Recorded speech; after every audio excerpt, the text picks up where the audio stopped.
Hello everyone, ಮಕ್ಕಳಿಗೆ cold and cough ಆದಾಗ ಮನೆಯಲ್ಲೇ ಹೋಮ್ ರೆಮಿಡಿನ ಯಾವ ಥರ ಮಾಡೋದು, ಮಕ್ಕಳಿಗೆ ಹೇಗೆ ಕೊಡೋದು ಅನ್ನೋದ್ರ ಬಗ್ಗೆ ನಾನು ಈ ವಿಡಿಯೋದಲ್ಲಿ ಸಂಪೂರ್ಣ ತಿಳಿಸ್ತೀನಿ. ಅದಕ್ಕೂ ಮುಂಚೆ ನನ್ನ ಚಾನಲ್ ಯಾರೆಲ್ಲ ಸಬ್ಸ್ಕ್ರೈಬ್ ಮಾಡಿಲ್ಲ ಹೋಗಿ ಬೇಗ ಸಬ್ಸ್ಕ್ರೈಬ್ ಮಾಡಿ ಅಂತ ಹೇಳ್ತಾ, ಹಾಗೆ ಮಕ್ಕಳೆಲ್ಲರಿಗೆ ಈ ವಿಡಿಯೋನ ಶೇರ್ ಮಾಡಿ. ಹಾಗೆ ಮಕ್ಕಳಿಗೆ ಬೇಕಾಗಿರುವಂಥ ಹೋಮ್ ರೆಮಿಡಿ ಹಾಗೆ ರೆಸಿಪೀಸ್ ನನ್ನ ಚಾನಲಿದೆ, ಹೋಗಿ ಒಂದ್ಸಲ ಚೆಕ್ ಮಾಡಿ ನಿಮ್ಮ ಮಕ್ಕಳಿಗೂ ಸಹ ಮಾಡಿಕೊಡಿ ಅಂತ ಹೇಳ್ತಾ, ಬನ್ನಿ ಹೇಗೆ ಮಾಡೋದು ನೋಡೋಣ. ಹಾಗೆ ಇದನ್ನು ಹೇಗೆ ಮಾಡೋದು ಅನ್ನೋದ್ರ ಬಗ್ಗೆ ನೋಡೋಣ. ಸ್ಟವ್ ಆನ್ ಮಾಡಿ ಒಂದು ಪಾತ್ರೆನ ಇಟ್ಕೊಂಡು 1 ಕಪ್ ಅಷ್ಟು ನಾವು ಹಾಲನ್ನು ಹಾಕೊಳ್ಳೋಣ. ಹಾಗೆ ಅದ್ರ ಸ್ವಲ್ಪನೇ ನೀರನ್ನು ಹಾಕೊಳ್ಳೋಣ. ಇದನ್ನು ಮಕ್ಕಳಿಗೆ ಕೊಡೋದ್ರಿಂದ ಮಕ್ಕಳಿಗೆ ಬೇಗನೆ ರಿಲೀಫ್ ಅನಿಸುತ್ತೆ ಅಂತ ಹೇಳ್ಬೋದು. ಹಾಗೆ ಒಂದು ಚಿಟಿಕೆಯಷ್ಟು ಅರಿಶಿನ ಹಾಕ್ಕೊಳ್ಳೋಣ. ಇದನ್ನು ಒಂದು 2 ನಿಮಿಷನಾದರೂ ನಾವು ಚೆನ್ನಾಗಿ ಕುದಿಸ್ಕೊಳ್ಬೇಕು. ಮಕ್ಕಳಿಗೆ ಇದನ್ನು ಕೊಡೋದ್ರಿಂದ ಕೋಲ್ಡ್ ಆ್ಯಂಡ್ ಕಾಫ್ ಬೇಗನೆ ರಿಲೀಫ್ ಆಗುತ್ತೆ ಅಂತಲೇ ಹೇಳ್ಬೋದು.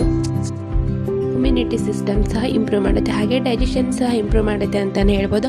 ಹಾಗೆ ಮಕ್ಕಳಿಗೆ ನಿದ್ದೆ ಮಾಡೋಕ್ಕೆ ಬಹಳನೇ ಹೆಲ್ಪ್ ಆಗುತ್ತೆ ಅಂತಲೇ ಹೇಳ್ಬೋದು. ಹಾಗೆ ಮಕ್ಕಳಿಗೆ ಸಾಲಿಡ್ ಫುಡ್ ಸ್ಟಾರ್ಟ್ ಮಾಡ್ತೀವಲ್ಲ, ಆವಾಗಲಿಂದನೇ ನಾವು ಮಕ್ಕಳಿಗೆ ಕೋಲ್ಡ್ ಆ್ಯಂಡ್ ಕಾಫ್ ಆದರೆ ಇದನ್ನು ಕೊಡ್ತಾ ಬರಬೇಕು. 6+ ಬೇಬೀಸ್ಗೆ ನಾವು ಇದನ್ನು ಕೊಡ್ತಾ ಬರಬೇಕು. ಹಾಗೆ ಚಿಕ್ಕ ಮಕ್ಕಳಿಗೆ ಅಷ್ಟೇ ಅಲ್ಲ, ದೊಡ್ಡವ್ರಿಗೂ ಕೊಡ್ಬೋದು. ಹಾಗೆ ಚಿಕ್ಕ ಮಕ್ಕಳಿಗೂ ನಾವು ಸ್ವಲ್ಪ ಶುಂಠಿ ಹಾಕಿ ಒಂದು 2-3 ನಿಮಿಷ ಬಾಯ್ಲ್ ಮಾಡಿ ಮಕ್ಕಳಿಗೆ ಕೊಡೋದ್ರಿಂದ ಬೇಗನೆ ವಾಸಿಯಾಗುತ್ತೆ ಕೋಲ್ಡ್ ಆ್ಯಂಡ್ ಕಾಫ್, ಹಾಗೆ ರಿಲೀಫ್ ಆಗುತ್ತೆ ಅಂತಲೇ ಹೇಳ್ಬೋದು.